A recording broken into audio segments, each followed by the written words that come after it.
Nous sommes dimanche, l'équipe du dimanche est en place, l'essentiel de l'actualité de la semaine, le factuel et l'analyse. En plus, c'est le rendez-vous de cette info.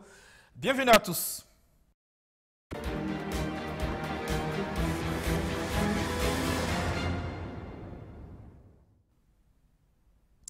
Le 20e anniversaire de l'assassinat du journaliste Norbert Zongo et de ses compagnons d'infortune, la mobilisation ne faiblit pas.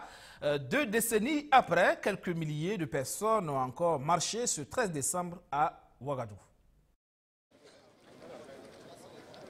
Ce jeune homme est né en 2002, 4 ans après l'assassinat de Norbert Zongo et ses 3 compagnons d'infortune, un certain 13 décembre 1998. Aujourd'hui, à 16 ans, il est dans la rue pour réclamer justice et vérité pour celui qu'il n'a jamais connu physiquement. J'ai pas eu la chance de le connaître. Je vais lutter jusqu'à ce que la justice soit répandue. Si lui est à sa première marche, certains battent le macadam depuis 2 décennies. 20 ans d'impunité, mais le temps n'a pas eu raison de leur détermination. À l'occasion du 20e anniversaire du drame de Sapuy, ils étaient encore quelques milliers dans les rues de la capitale pour réclamer toujours et encore vérité et justice pour le journaliste Norbert Zongo et ses compagnons d'infortune. Tant que François Compaoré ne sera pas au Burkina, on ne peut pas quand même dire que c'est quelque chose qui est déjà... On restera toujours en tout cas jusqu'à ce qu'il y ait en tout cas vérité dans ce dossier. Nous restons toujours déterminés pour la manifestation de la vérité. Sans la pression populaire, la justice ne sera jamais indépendante. On n'a pas besoin d'être burkinabé parce que ce sont des choses qui touchent nous tous. On veut vérité et justice. La décision favorable de la Cour d'appel de Paris sur l'extradition de François Compaoré appelle à l'optimisme du côté des organisations engagées dans la lutte. Il n'est pas question de crier victoire, il faut intensifier la pression populaire. C'est le principal message livré aux nombreux assoiffés de justice présents à cette manifestation. Notre lutte doit se poursuivre jusqu'à l'extradition effective de François Compaoré et le jugement de l'affaire Norbert Zongo et de ses compagnons. Nous n'aurons de répit, camarades, que lorsque tous les commanditaires et exécutants des crimes de Sapuy seront arrêtés, jugés et jetés en prison. Le ministre des Affaires étrangères, Alpha Bari, ancien collaborateur de Norbert Zongo, est venu encourager les leaders des organisations initiatrices de la marche pour leur détermination. Lui-même est un journaliste de profession. Le dossier Norbert Zongo est certes judiciaire, mais aussi et surtout politique. Le gouvernement compte donc jouer sa partition. Le président Macron lui-même l'a dit qu'il s'engageait à trouver des solutions. Il ne s'opposait pas à ce que cela se fasse et si la justice française venait à en donner l'autorisation. Et donc, je pense qu'on est dans cette logique, dans cette dynamique, et le gouvernement va toujours jouer sa partition. Dans cette affaire, l'État burkinabé a déjà débloqué plus de 233 millions de francs CFA pour indemniser les ayants droit de feu Norbert Zongo et 4 autres, conformément à la décision de la Cour africaine des droits de l'homme et des peuples. Chaka Koulibaly, bonsoir. Bonsoir. 20 ans maintenant que la lutte se poursuit pour la vérité et la justice pour Norbert Zongo. 20 ans que le collectif des organisations démocratiques de masse et des partis politiques est sur le terrain de la lutte. Tous mobilisés au départ. Sur le chemin, certains ont changé de camp, mais la lutte reste et continue. Oui, tout à fait. Effectivement, ça fait 20 ans maintenant que Norbert Zongo et ses compagnons ont été assassinés sans qu'on ne sache réellement comment se sont déroulés les faits, ni qui étaient aussi bien les acteurs que les commanditaires. Et jusqu'à aujourd'hui, les interrogations demeurent. Il y a bien eu un procès il y a plusieurs années de cela, mais la façon dont le procès avait été conduit avait fait penser que toute la vérité n'avait pas été dite. En particulier, les personnes qui avaient été condamnées n'avaient jamais avoué avoir fait l'assassinat. On avait juste fait des recoupements à travers leurs déplacements, certains propos qu'ils avaient tenus et pour pouvoir aboutir aux condamnations. Maintenant, on pense que le contexte est beaucoup plus favorable pour qu'une justice effective soit dite concernant cette affaire-là, qui n'a que trop duré. Et on pense que la réouverture du dossier va permettre d'amener devant la barre tous ceux qui sont impliqués de près ou de loin à l'assassinat de Norbert Zongo. Sur la mobilisation, justement, 20 ans après, on se souvient de ces années fin 98, 99, 2000, Ouagadougou, c'était chaud. Oui. À l'époque, on se souvient avec le maire Simon Compaoré à l'époque, mais la lutte a évolué, comme je l'ai dit, des acteurs ont changé de camp. Oui, tout à fait. On se demande maintenant, avec la réouverture, est-ce qu'on aura l'entièreté de la vérité, dans la mesure, comme vous le dites, que certains acteurs avaient joué un rôle à un certain moment donné, quand ils étaient dans le régime Blaise Compaoré, régime qui est accusé d'avoir été à l'origine de la mort de Norbert Zongo, puisque le frère de Blaise Compaoré est considéré comme étant le commanditaire donc, de cet assassinat. Et là, on se demande, est-ce qu'on aura vraiment toute la vérité, si tant est que les responsables politiques qui étaient aux affaires à l'époque avaient joué un rôle ou avaient eu connaissance donc, de la préparation de cet assassinat. Est-ce que malgré la réouverture du procès, on aura toute la vérité aujourd'hui si on sait que ces responsables sont encore plus puissants aujourd'hui? Donc c'est une interrogation qui reste, en tout cas à mon niveau. Certains ont surtout travaillé à tuer la lutte. Exactement. Il y a ce côté également qui reste. Et ce n'est qu'une petite fraction de ceux qui étaient déjà engagés vraiment en 1998, qui continuent donc à battre le macadam chaque année, et surtout à exiger la vérité sur la mort de Norbert Zongo. Autant la réouverture du procès peut être une opportunité de voir enfin la vérité faite, autant il y a de lourdes inquiétudes sur la manifestation de la vérité totale, étant donné que certains paramètres pourraient encore jouer dans la manifestation de la vérité. Marche et recueillement pour ne pas oublier, mais aussi action de perpétuation des combats de Norbert Zongo pour commémorer le 20e anniversaire de la disparition de celui qui prônait l'exemplarité au sommet de l'État. Eh bien, pour le ballet citoyen, la route est encore longue, tant l'incivisme toucherait les plus hautes autorités aux affaires en ce moment. Le sujet a été débattu au cours d'un panel. L'incivisme au sommet de l'État est bel et bien une réalité sous le pouvoir du mouvement du peuple pour le progrès. Pour disséquer cette thématique autour de la table, Mahamadé Savadogo, enseignant-chercheur, Ladji Bama, journaliste, et le professeur Étienne Traoré, enseignant. Il est de la majorité présidentielle, mais il rejoint les autres panélistes dans leur dynamique en citant Norbert Zongo. L'incivisme au sommet de l'État, c'est d'abord l'impunité qui règne à maître sous le pouvoir Kabouré. Ça explique que des gens qui sont impunis, comme dans cette république, depuis que Roch est là, il n'a pas puni quelqu'un qui a fait, qui se corrompt. Au contraire, ceux qui sont corrompus, bien qu'ils encouragent la corruption, ils sont encouragés dans leur œuvre. Non-exécution des décisions judiciaires en faveur des travailleurs, tricherie dans les grands concours de l'État, favoritisme, voilà des caractéristiques de l'incivisme de la classe dirigeante vue par Mahamadé Savadogo.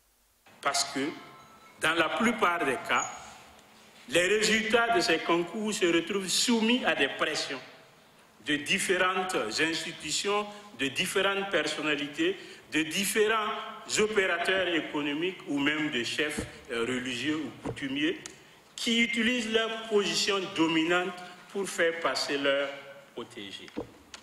Et plusieurs fois, on a repris des concours dans notre pays, ici. Le journaliste Ladji Bama, lui, est plutôt outré par le tout premier marché attribué sous le MPP. Un marché obtenu dans le cadre du renouvellement des documents de transport au Burkina Faso. La passation a été contestée selon lui et même que l'ARCOP a demandé une reprise de l'attribution, mais rien n'y fit. Franchement, il y avait des pillages sur le CDP. Mais ce genre de pillage, où je peux dire c'est la désinvolture dans le pillage, moi je n'ai pas vu ça. Parce que c'est passé, on peut piller, mais au moins avec un peu de respect quand même pour les institutions de la République. Oui, avec un peu de respect. Mais ici, là, vous convenez avec moi qu'il n'y a même pas le minimum de respect pour les institutions de la République. L'ARCOP qu'on a institué, pour qui on dilapide des milliards chaque année, peut faire ça. Et on fout ça, on considère qu'il n'y a rien, et puis on continue. Et tenez-vous bien, pendant que le président est informé, le premier ministre est informé, toutes les autorités qui peuvent être informées de l'affaire sont informées. Jusqu'à aujourd'hui, ce marché, il est en train d'être exécuté, comme si de rien n'était. Ces genres d'exemples, je peux les multiplier ici. Et pour ne rien arranger, quelques mois après l'avènement du pouvoir actuel, cette autre affaire judiciaire, un mandat d'arrêt contre Guillaume Soro. Sur le CDP, moi, je n'ai pas vu ça. Je n'ai pas vu qu'on peut donner des instructions à des juges qui viennent de rendre une décision le matin, le soir, d'aller déchirer le primitif et coller une nouvelle décision à la place et envoyer quelqu'un à la télé pour aller annoncer à la nation que ce qu'on avait décidé le matin, ce n'est pas ça, c'est ce que le gouvernement a dit là, c'est ça qui est la vraie décision. Soro n'est plus poursuivi par le Burkina. Je n'ai jamais vu ça sur le CDP. Tous les panélistes sont unanimes, la colère sociale ira grandissant. Si l'incivisme au sommet de l'État n'est pas maîtrisé, un panel porté par le Balai citoyen pour rendre hommage à Norbert Zongo. Saka Koulibaly, l'incivisme au sommet de l'État, pire que sous le CDP, dit le confrère Laguibama. Oui, en fait, ici, c'est très important effectivement de relever ces éléments.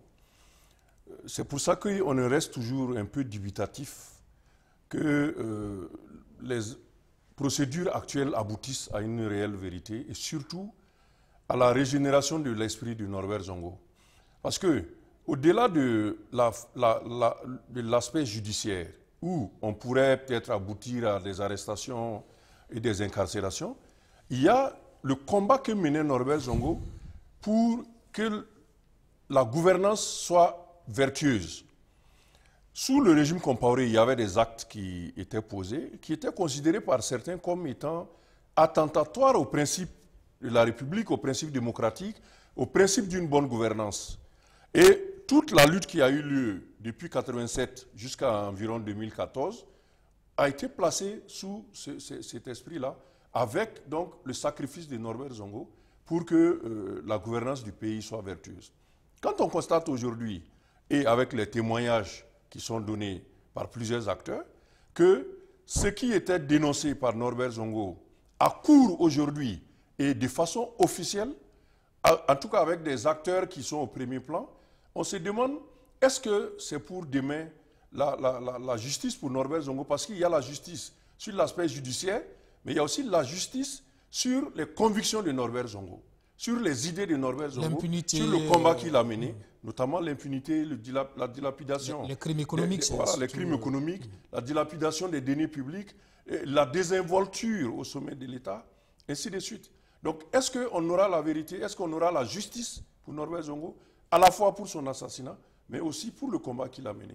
La question reste toujours posée aujourd'hui. En tout cas, une question qui reste posée, parce que pour ces confrères qui font dans le journalisme d'investigation, ils ont l'impression qu'ils soulèvent le lièvre, mais après, il n'y a rien qui suit. Oui, beaucoup de lièvres ont été levés ici, à la fois par les journalistes, mais aussi par l'organe de répression de la corruption dans les institutions. Je veux parler de l'ASE, LC.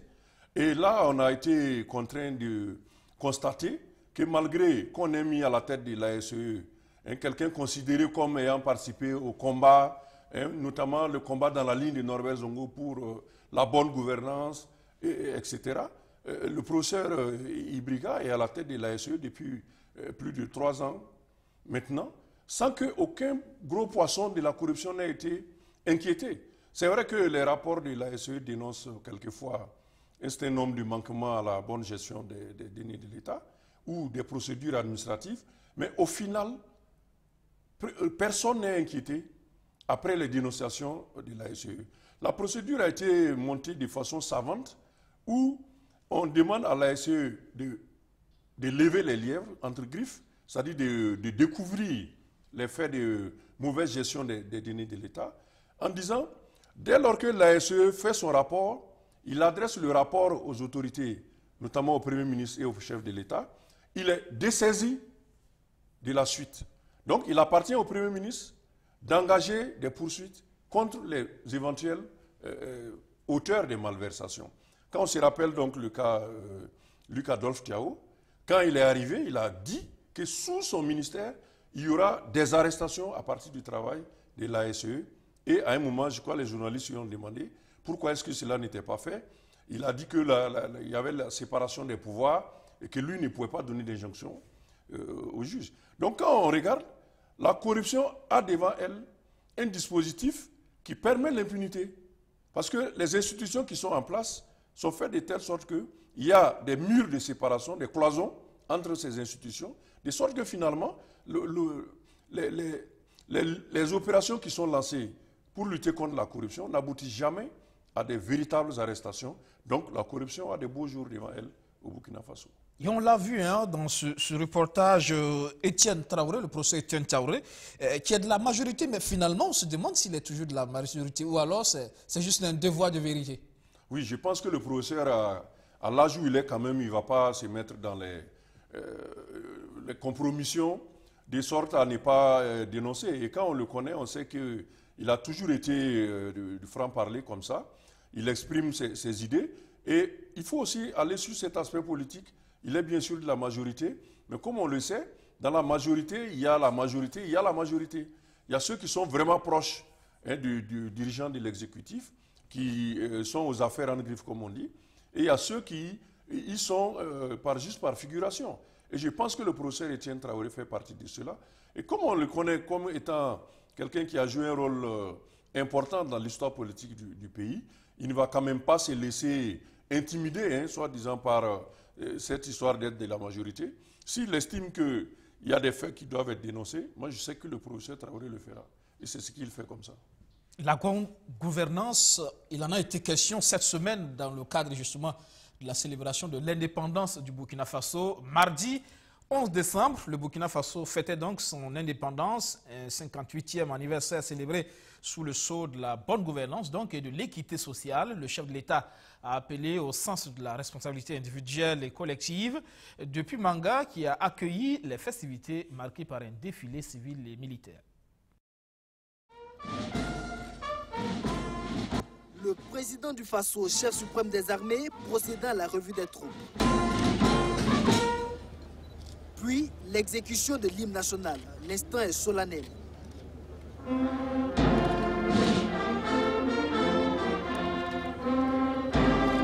Le chef de l'État prend enfin place à la tribune officielle, aux côtés de ses collaborateurs et des amis du Burkina Faso pour assister à la parade civilo-militaire, l'un des temps forts de cette cérémonie commémorative du 58e anniversaire de l'accession du Burkina Faso à l'indépendance.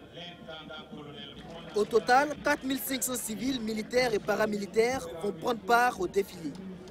Des délégations des 13 régions du pays, chacune présentant un pan culturel de sa localité.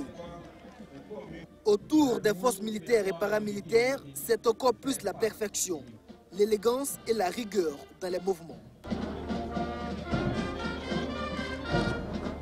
Le spectacle lui viendra des motards qui défient la loi de l'équilibre au grand bonheur des spectateurs. Le 11 décembre, un rendez-vous important dans la vie de la nation. Au-delà de la fête, c'est aussi de la réflexion sur les grands défis du moment. Bonne gouvernance et équité sociale pour une nation forte et prospère, c'est le thème de la célébration. En même temps que c'est une introspection individuelle et collective sur les questions de bonne gouvernance, cela nous interpelle chacun à nous poser nous-mêmes la question de savoir qu'est-ce que nous apportons au panier de la bonne gouvernance, au panier du civisme, au panier du patriotisme, au panier du travail collectif pour développer le pays. Je pense que ça c'est important. La Côte d'Ivoire est le pays invité d'honneur pour cette fête de l'indépendance. Des troupes de l'armée ivoirienne ont pris part au défilé sous le regard du ministre d'État Ahmed Bakayoko. J'ai vu des forces de sécurité avec endurance, rigueur, l'expression d'un combat au quotidien contre les terroristes pour assurer la paix et la stabilité. En tout cas, je suis très fier de ce que j'ai vu. Je souhaite bonne fête d'indépendance au Burkina Faso. Fierté également du côté des populations ravies du nouveau visage de leur ville qui a bénéficié de 36 km de bitume. Manga a changé de visage.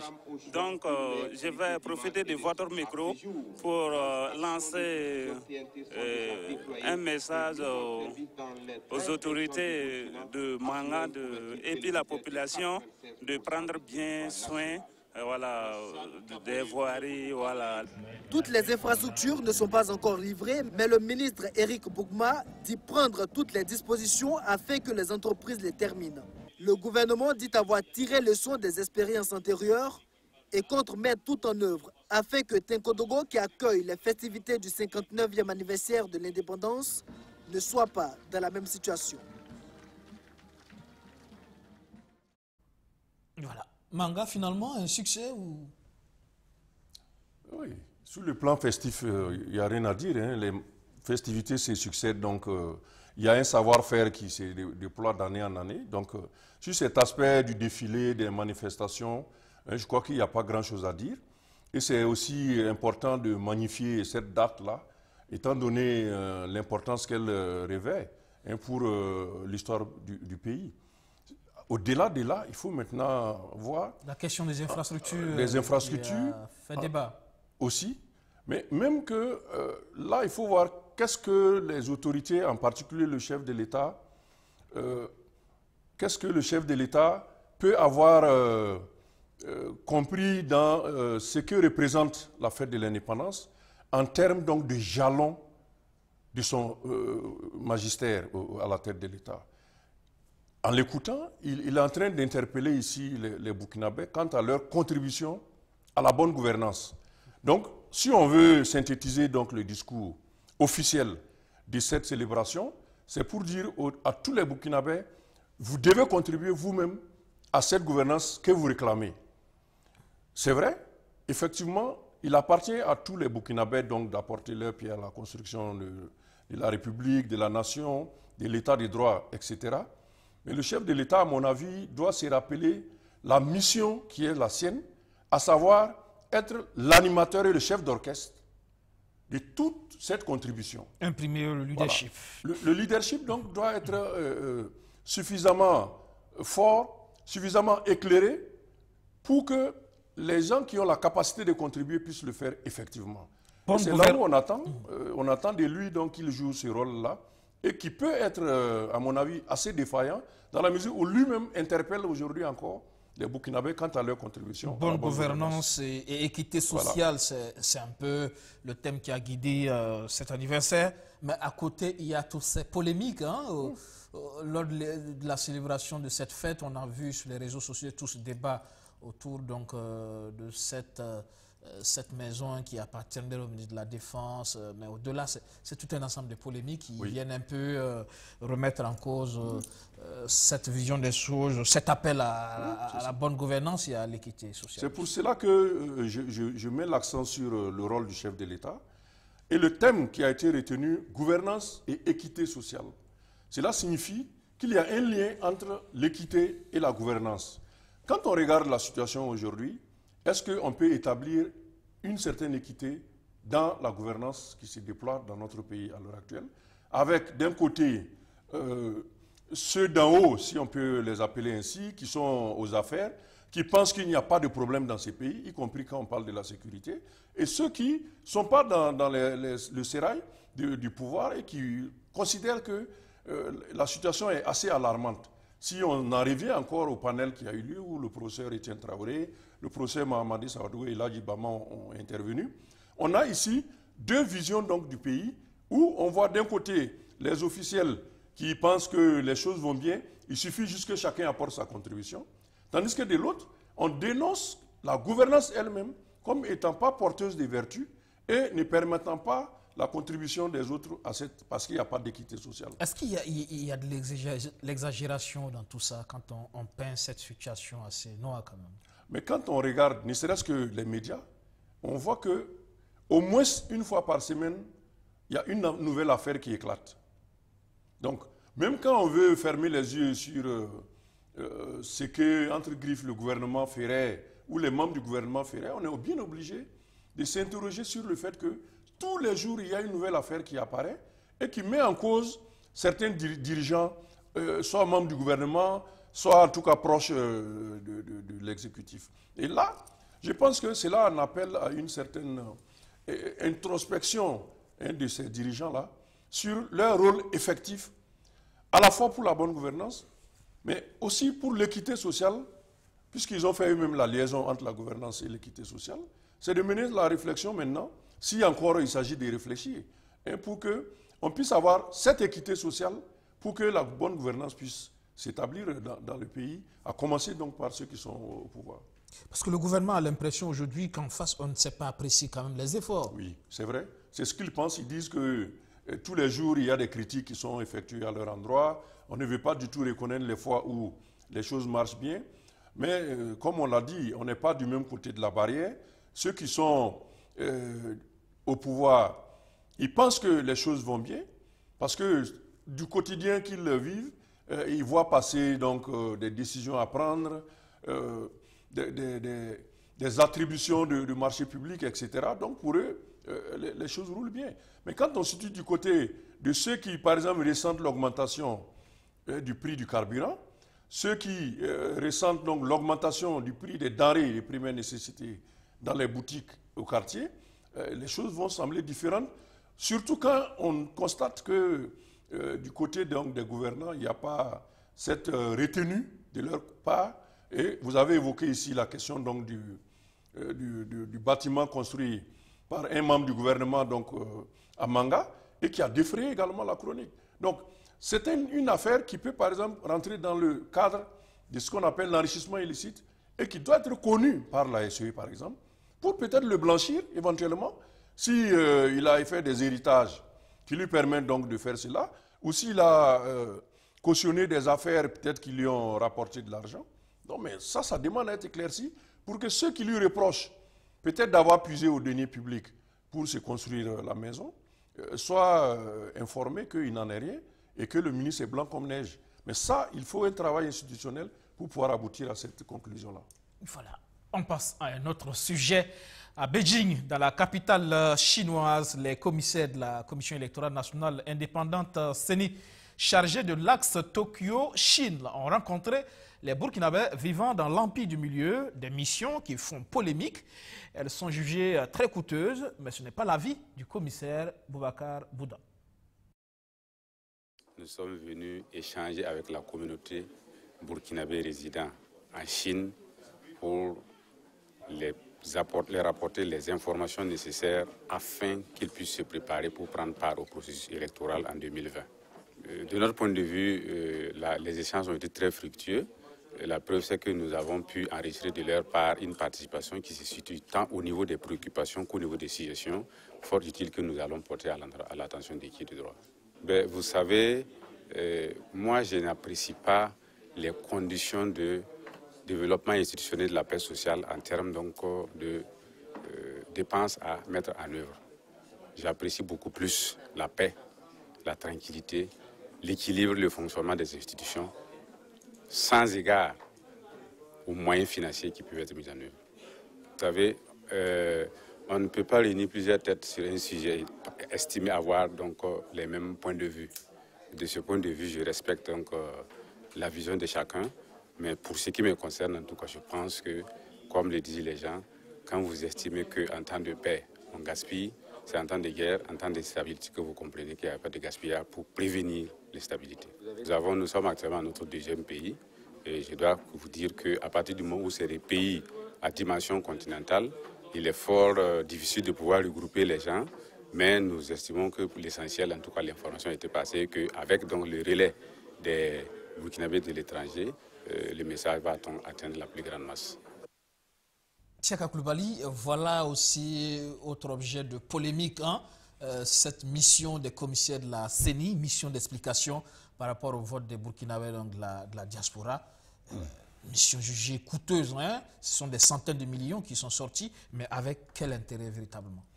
Oui, c'est une autre affaire effectivement qui s'ajoute aux multiples autres dont on a déjà parlé.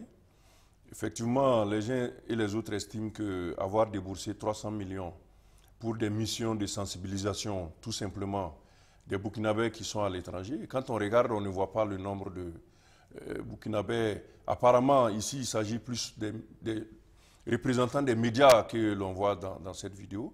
On n'a nulle part montré donc, la foule qui serait venue s'informer donc, ou recevoir la sensibilisation. Non, on n'avait pas les images justement de on a une vue quand même de ceux qui sont venus. Ça, c'est des journalistes. Oui. Voilà.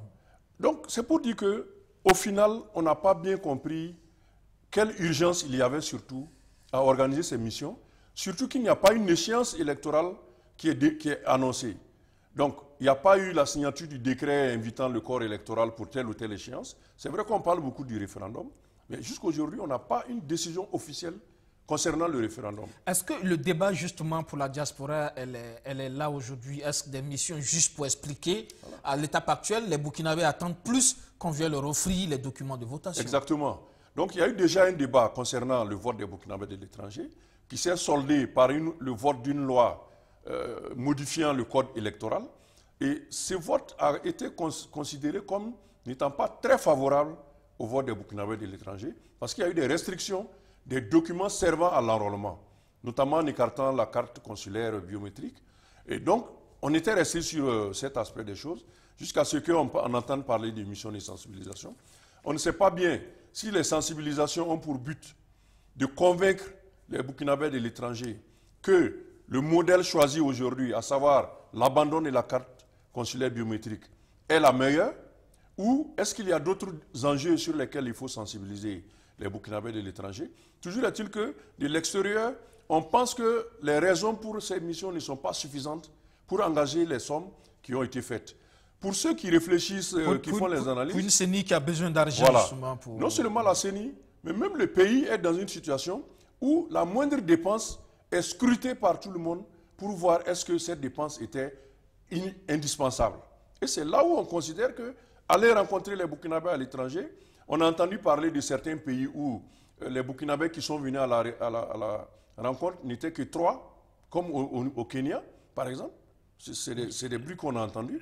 On s'est demandé, est-ce que c'était la peine? Il y a eu le cas du Nigeria aussi, où un Burkinabé témoigne du fait que ça tombait le mardi, jour de l'indépendance du Burkina, mais au Nigeria, on travaille. Voilà, donc, du coup, il n'y a pas eu de mobilisation. Voilà. Donc, finalement, le bilan de ces missions peut devenir insatisfaisant, surtout qu'on a mis en péril l'opportunité même de ces missions-là. Est-ce qu'il fallait le faire maintenant? Est-ce que c'était indispensable de le faire également? Donc, ces questions d'opportunité n'ont pas été bien traitées et peut-être que l'ASE gagnera également à se rendre au niveau de la CENI pour d'autres aspects, et c'est l'aspect aussi de ces missions-là. Parce qu'on sait que la CENI avait déjà pris l'option, une certaine option, notamment l'enrôlement par voie électronique avec un outil qui avait déjà été commandé apparemment. Qu'est-ce qu'on fait donc de cette commande? Est-ce qu'il y a eu de l'argent qui avait été déjà remis? Donc il y a des questionnements qui doivent être répondus à ce niveau-là. Et donc l'affaire de la CENI s'ajoute aux nombreux autres composants. Et sur le plan purement politique, on a vu ces commissaires de l'opposition qui ont contesté en tout cas la démarche du président de la CENI, mais finalement qui se retrouvent dans cette mission. Et si bien qu'on se demande justement, que vont-ils dire à la diaspora? Est-ce expliquer que effectivement l'option de la suppression de la carte consulaire est la bonne, ou alors ces commissaires vont pour expliquer à la diaspora qu'ils ne sont pas d'accord avec la démarche? Oui, c'est ça. La question va se poser toujours, parce que dans le débat qui avait lieu autour du processus électoral, il y avait deux grandes questions. Il y avait la question donc de la carte consulaire biométrique et il y avait la question de l'enrôlement par la plateforme multicanal. Donc, la question sur le vote par l'enrôlement par la carte biométrique est réglée, enfin, entre griffes, puisque la loi a été votée, donc elle va probablement s'appliquer.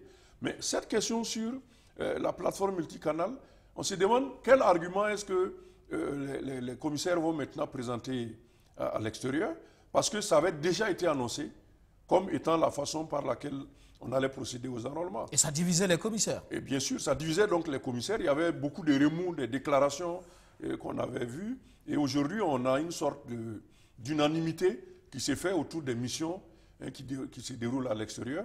On peut se mettre ici à douter quelque peu le bien fondé du travail de ces commissaires-là, lorsque quelque part ils ont attaqué le président de la CENI avec les déclarations qu'on a pu lire dans les médias, et que lorsqu'on a annoncé donc les missions, plus personne n'a contesté cela, et les commissaires les plus virulents même sont allés dans les missions. Donc on se demande quelque peu, est-ce que ce n'était pas autour des questions pécuniaires que les débats se déroulaient? Donc cette question reste à poser. On attend donc le retour des commissaires pour peut-être réengager le débat et voir qu'est-ce qu'il en est réellement. réengager le débat en tout cas. La suite de cette info, 50 ans d'existence, 8000 cadres africains formés, l'Institut international d'ingénierie de l'eau et de l'environnement a été en fête cette semaine, une fête qui mobilise au plus haut sommet des États burkinabés et tchadiens. Les présidents Roch-Marc Christian Kaboré et Idriss Déby Itno étaient de la partie. Au sein du Deux Yeux, l'Institut international d'ingénierie de l'eau et de l'environnement, un bâtiment flambant neuf pour marquer le 50e de l'Institut.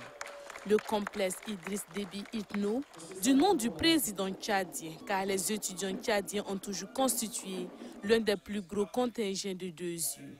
De 1977 à nos jours, ce sont au total 442 diplômés qui ont été formés dans cette école. C'est dans ce cadre-là que moi je m'engage personnellement au nom de mon pays pour soutenir fortement le DGE dans sa mission noble de former des cadres supérieurs qui puissent aider, insuffler, je dirais, au continent des, je dirais, compétences avérées que le continent a besoin pour son développement. Donc, je répète encore mon engagement, je suis à soutenir DGE. Le président tchadien a été élevé au grade de docteur honoris causa de l'école doctorale internationale et interuniversitaire de l'eau et de l'environnement de Deux Yeux. Deux Yeux, une école de référence, mais qui lutte depuis quelques années pour sa survie. En dépit des résultats satisfaisants engrangés, Deux Yeux doit relever un grand défi aujourd'hui. Il s'agit de sortir de la situation financière difficile qu'il traverse afin de garantir sa pérennité pour en assurer son équilibre financier. Aussi, cette journée commémorative des 50 ans de l'Institut est l'occasion pour nous de faire un plaidoyer auprès des États et des partenaires pour qu'ils soutiennent l'Institut afin qu'il continue de jouer son rôle d'outil de développement et d'intégration africaine. Les pays africains qui sont concernés par cette institution et qui ne payent pas leur cotisation doivent se ressaisir pour que nous puissions avancer ensemble. Je pense que cela me semble important. C'est le rôle également du conseil d'administration, c'est le rôle de la présidence également du conseil des ministres et c'est notre rôle en tant que chef d'État également de profiter de toutes les tribunes, les opportunités que nous avons pour en tout cas faire en sorte que chacun puisse se ressaisir et que nous puissions faire véritablement et maintenir les Deux Yeux comme étant un pôle, je dirais, d'excellence et de formation pour nos différents pays. Connue par la qualité de son encadrement, cette carte d'Afrique frappée en son milieu par le sigle de l'Institut démontre la place que cet institut occupe en Afrique. Au menu de ce jubilé d'or, les colloques et les journées d'entreprise, des cadres de rencontres pour renforcer les compétences de ces étudiants. Voilà, Deux Yeux, Chaka Koulibaly, une école de référence qui a formé des générations de cadres africains, mais qui, 50 ans après, a du mal à fonctionner, faute de moyens financiers, parce que l'ensemble des États ne cotisent pas. Oui. Il faut reconnaître que les Deux Yeux, c'est l'un des rares secteurs qui fonctionne quand même bien dans le développement des pays africains, avec tout le parcours que cet institut a fait, avec le nombre de diplômés qui est sorti des rangs, donc des salles de cet institut-là. Et ça montre également la capacité des États africains à maintenir des dynamiques sur la durée. Donc tout le monde est d'accord sur la pertinence de ces grandes écoles d'ingénierie qui fournissent un personnel incontestable parce qu'ils vont directement dans le développement rural. Ils vont contribuer à l'encadrement des acteurs de ces secteurs-là. Donc, leur pertinence n'est plus à démontrer. S'il y a des soucis de fonctionnement dans ces instituts du fait de la non-contribution de certains États, cela démontre en même temps que les États africains ont du mal à assurer la continuité parce que ces types d'instituts, normalement, avec le temps passé, devraient même être autonomes des contributions des différents États. Quand vous regardez dans les grands pays développés, il y a des pays où tout l'enseignement supérieur est totalement privé. Le gouvernement ne fait que veiller au contrôle des qualités des programmes qui sont déroulés dans les institutions. Mais sur le plan infrastructure, sur le plan de la gestion, les États ne participent plus.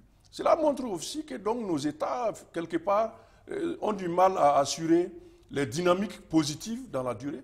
Et c'est un des exemples qui vient d'être montré ici, à savoir que même les aspects les moins problématiques, les plus pertinents, sont difficiles à assurer par nos différents États. Et là, c'est quand même assez dommage. L'éducation, la formation qui doit être une priorité pour nos États, oui. Notamment pour ce type d'école qui forme des ingénieurs.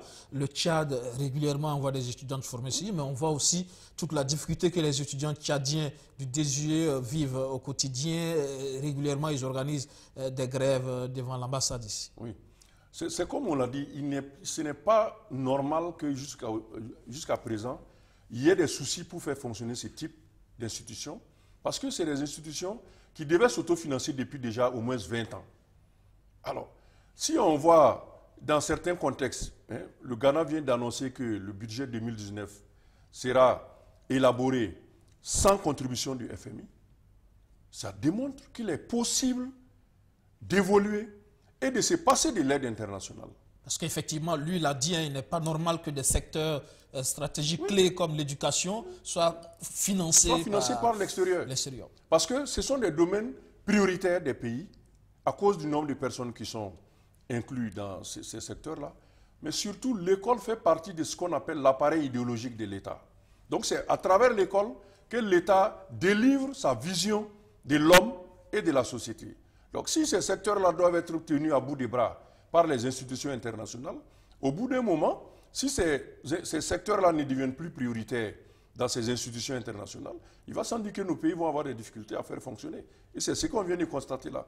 Donc il faut interpeller les responsables pour leur expliquer qu'il y a des secteurs de souveraineté qu'on ne remet pas à l'étranger pour attendre de l'aide. Il y a des secteurs qui ont besoin de l'aide, les secteurs d'investissement productif, le développement rural, l'agriculture. On peut avoir besoin d'un certain nombre de soutien à ce niveau.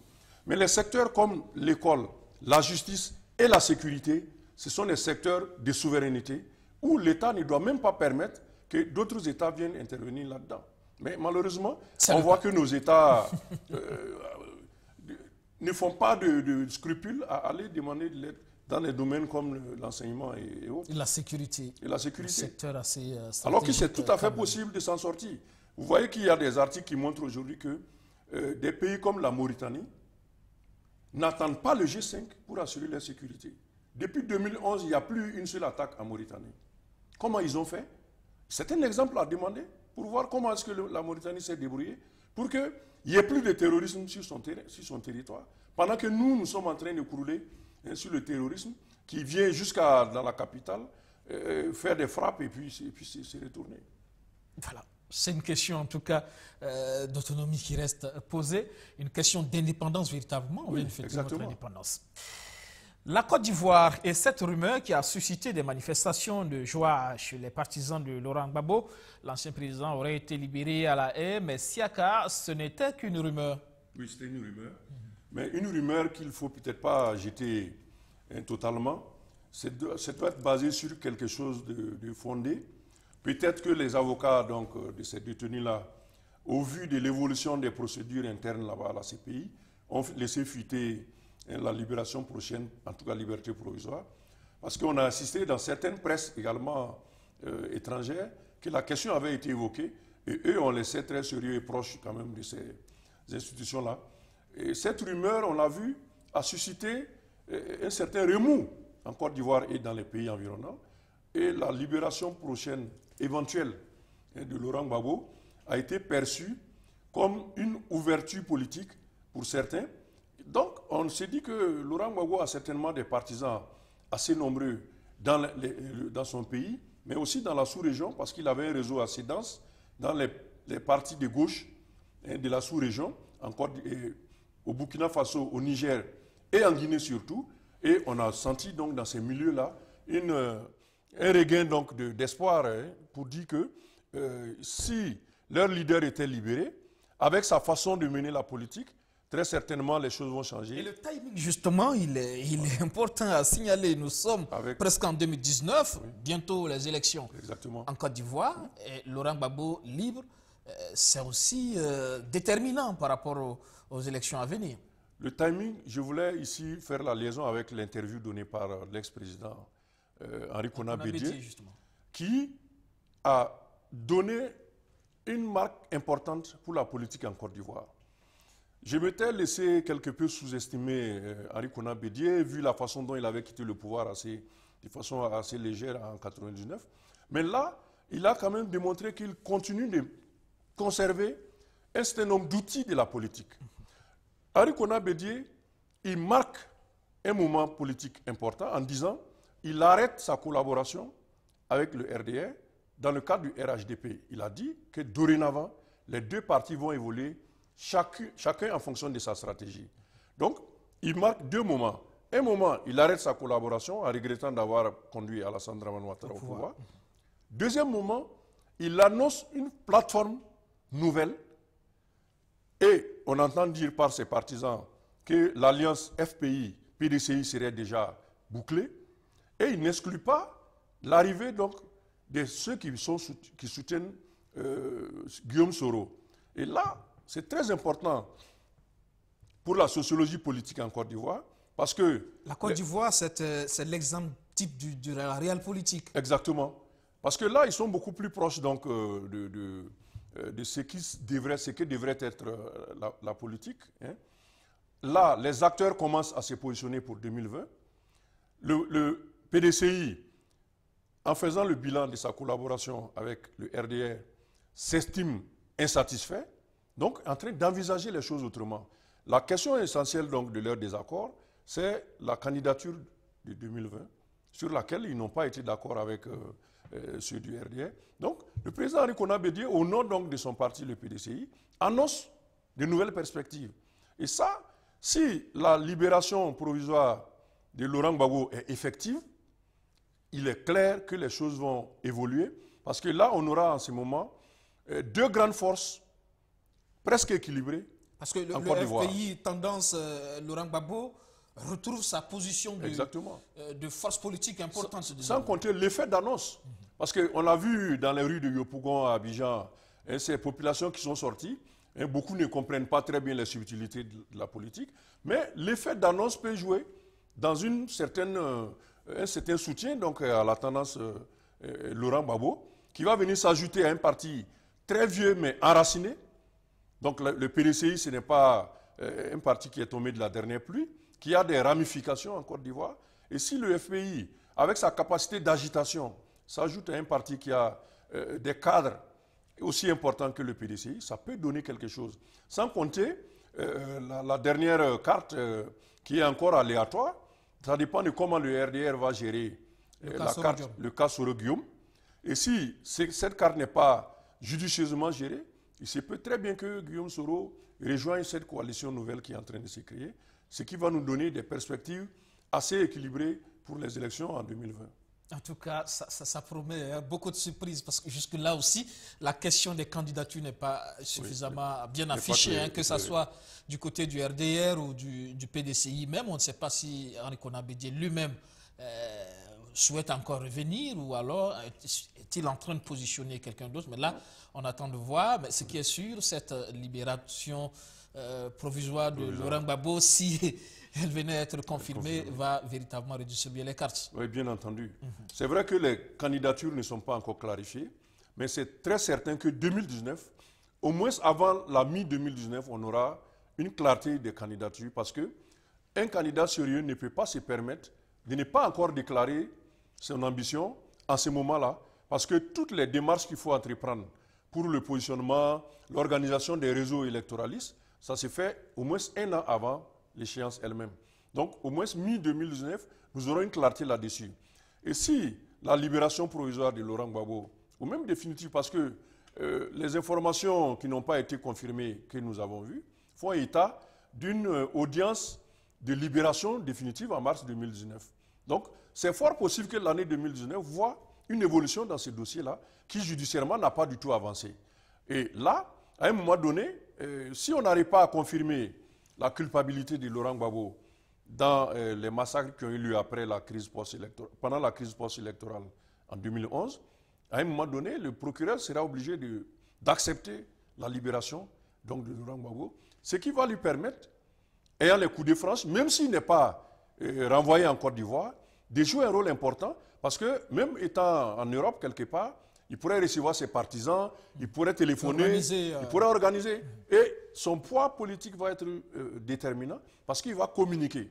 Et comme vous le savez en tant qu'homme des médias, Gbagbo Laurent est un grand communicant et il va très certainement jouer sur cette libération provisoire pour peut-être utiliser la politique pour faire évoluer son dossier judiciaire. En tout cas, on attendra de voir. En France, moins de monde dans les rues pour l'acte 5 des Gilets jaunes, mais le discours, lui, ne change pas malgré les annonces du président Emmanuel Macron. Le mouvement aura marqué le pas lors de cet acte 5. D'après les autorités, les Gilets jaunes n'étaient que quelques milliers à manifester ce samedi à Paris, 33 500 sur tout le territoire, contre 77 000 samedi dernier. Pour eux, les annonces d'Emmanuel Macron censées redonner du pouvoir d'achat aux plus modestes ne suffisent pas. Nous ne voulons pas vivre de vos aides. Nous ne voulons pas vivre au crochet d'un État boulimique qui nous prend toujours plus et nous redonne toujours moins. Nous voulons vivre libres. Libre de nos droits, de pouvoir réellement jouir du produit de notre travail. Surtout concentrés devant l'Opéra Garnier et autour des Champs-Élysées sous très haute surveillance policière, les manifestants ont parfois eu des face-à-face tendus avec les forces de l'ordre, mais rien d'équivalent aux violences des samedis précédents. Une centaine d'interpellations ont eu lieu, essentiellement préventives. Pour autant, une 7e personne est morte dans le sillage de ce mouvement social, non pas à Paris, mais à la frontière franco-belge. Il s'agit d'un conducteur ayant percuté un camion arrêté par un barrage des Gilets jaunes. Quant à ces 5 Mariannes, d'abord prises pour des fémènes, elles étaient des performeuses, parmi elles l'artiste Déborah de Robertis, coutumière des happenings dénudés. Alors, on pourrait penser que l'attaque de Strasbourg a eu un impact pour l'acte 5 peut-être, moins de mobilisation, mais la détermination reste là et visiblement, les annonces de Macron ne semblent pas avoir convaincu. Macron toujours entre deux feux, il y a la rue et il y a le patronat quelque part. Oui, je ne pense pas que ce soit véritablement l'attentat de Strasbourg qui a joué sur la mobilisation. Il faut d'abord dire que les annonces de Macron ont joué en partie sur la mobilisation. Certains estiment que c'est suffisant parce que quand on est de l'intérieur des Gilets jaunes, beaucoup ne voient pas très bien la perspective finale. Qu'est-ce qu'on fait?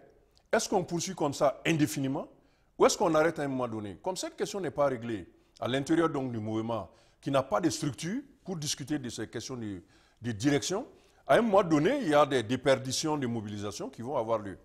Il y a aussi la violence qui a joué un rôle important. Il y a beaucoup de Gilets jaunes qui estiment ne pas vouloir être mêlés aux violences qui se déroulent. Donc, en tout cas pour la capitale, beaucoup ne veulent plus venir manifester à cause donc de ces violences qui ont lieu et surtout à cause de certaines revendications d'une partie des Gilets jaunes qu'on considère comme appartenant à l'extrême droite ou à l'extrême gauche qui cherchent à atteindre les institutions à travers les manifestations qui ont lieu. Donc il y en a qui veulent se démarquer de cela, si bien qu'au bout de 5 semaines de mobilisation, c'est tout à fait normal que cette mobilisation hebdomadaire diminue, même si on le sait, le mouvement sur le terrain n'a pas diminué. Parce que là, les blocages des routes, les ralentissements n'ont pas du tout fléchi et les gens continuent à faire tous ces mouvements-là. Au final, on se demande comment la France va se sortir de cette mauvaise passe. Parce que les propositions faites par le gouvernement et le président français n'ont pas du tout convaincu. Et il y a même une sorte de radicalisation du discours où beaucoup d'entre eux n'hésitent plus à parler de démission à la fois du gouvernement et de l'Assemblée nationale. Et là, on se demande, en ce moment, où est-ce qu'ils vont aller, puisque le modèle politique qu'ils ont, c'est un modèle politique qui est déjà bien huilé. Les institutions sont pourvues par des élections. On est à presque la 2e année du mandat de Macron. Qu'est-ce qu'il va faire? Donc la question se pose, même au plan institutionnel, on se demande quelle solution pourrait arriver avec une revendication qui vient du bas. Parce que quand vous regardez les Gilets jaunes, vous avez le premier constat que l'on fait, c'est que ce ne sont pas des enfants, ce ne sont pas des jeunes, c'est tous des gens qui sont au-delà des 45 ans. Ça veut dire que c'est un mouvement très profond. Beaucoup de retraités. Beaucoup de retraités et des gens d'un certain âge qui travaillent et qui ont des responsabilités. En plus de ceux qui marchent, c'est pour ça que le fait d'annoncer la mobilisation en baisse, je trouve que c'est uniquement médiatique, parce que les sondages montrent qu'entre 74 et 80% des Français soutiennent toujours le mouvement. Donc, ce n'est pas un mouvement qui est en déperdition, et il faut que les politiques, mais aussi ceux qui pensent en France, qui pensent la politique, fassent des propositions pour qu'on sache à quel sens se vouer avec cette situation en France. On a même entendu un proche d'une victime de l'attaque de Strasbourg qui est ressorti ce samedi parce qu'elle estime elle estime que celui qui a attaqué, il l'a fait quelque part, c'est parce que le système n'a pas permis que... Voilà, c'est le problème, c'est un fruit du fonctionnement du système qui crée ces genres de situations. Et il y a aussi qu'aujourd'hui, les Gilets jaunes en France ont un devoir aussi. Il y a aussi ce leadership qu'il faut assumer parce que le mouvement s'étend sur l'Europe. Et donc désormais, faire en sorte que le mouvement n'avance pas en France, c'est comme si c'est quelque part démissionné alors que le mouvement prend de l'ampleur dans d'autres pays. Le mouvement prend de l'ampleur dans d'autres pays. Il y a presque tous les pays européens sont touchés aujourd'hui. Mais je pense que même en Inde, il y a eu déjà des situations qui se rapprochent donc des Gilets jaunes. C'est pour dire que, c'est pour ça que j'ai parlé donc des penseurs politiques qui doivent aujourd'hui se pencher sur ce mouvement. C'est sûr qu'ils sont dans les laboratoires en train de cogiter. Pour dire, il y a un modèle politique qui est remis en cause aujourd'hui, celui de la représentation politique. Les citoyens sont d'accord pour régler la question du leadership dans le pays par les élections en désignant des représentants, à la tête de l'État, le président de la République, mais aussi au Parlement et dans les collectivités. Aujourd'hui, lorsqu'une situation apparaît avec donc, la question du pouvoir d'achat, à quel niveau on règle ça? Quand on laisse le leadership au président de la République ou au gouvernement, les propositions qui sont faites sont insuffisantes. Donc, où est-ce qu'on va trouver le ressort pour régler la question qui se pose? Parce que les Gilets jaunes ne sont pas, au lendemain de leur désamorçage, ils ne veulent pas abandonner le mouvement. Et qu'est-ce qu'il faut faire? C'est de grandes interrogations qui n'intéressent pas que la France, parce que nous avons à peu près le même modèle ici, où les dirigeants sont désignés pour un temps donné, pour gérer les affaires de l'État. Si en cours de mandat, il y a des problèmes de gestion, comme nous disons aujourd'hui ici pour la gouvernance et l'équité au Burkina Faso, qu'est-ce qu'il faut faire entre-temps? C'est la grosse interrogation, sauf que chez nous, peut-être, il y a ces ressorts-là, les coutumiers, les religieux, qui viennent toujours à la rescousse peut-être. Encore faut-il les mobiliser. Parce qu'on a vu dans les derniers événements, la transition, mais aussi après la mise en place des institutions, que ces coutumiers ont quelque peu été essoufflés par certaines affaires, leur nomination devant le tribunal, par le tribunal militaire pour certaines implications supposées pour le push. Ces questions-là ont affaibli, je crois, les forces morales, aussi bien religieuses que coutumières, si bien qu'elles sont un peu échaudées par rapport aux interventions dans les questions de gouvernance. Ce qui laisse le pays démuni quant à la perspective de pouvoir reconvoquer les forces morales pour aider les institutions républicaines à redémarrer et à régler les questions de société que nous connaissons actuellement. Merci, Siaka Coulibaly. Merci beaucoup. C'est la fin de cette info. Merci à toutes et à tous de l'avoir suivi.